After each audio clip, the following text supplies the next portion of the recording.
Hey guys, in this video I'm going to show you how you can create the 3D cartoon in CapCut apps.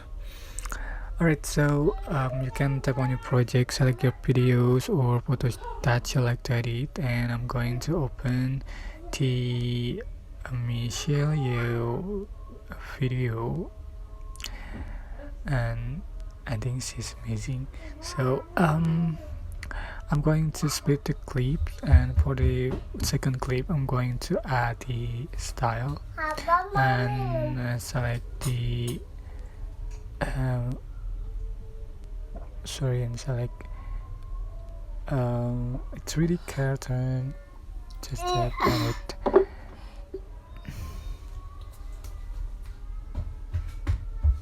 Just wait for generating the effect.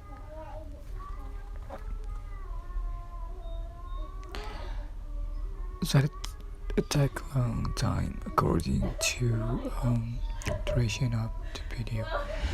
So this is the final effect you have on your video. I hope this tutorial was helpful for you. Don't forget to like, comment, share and also subscribe.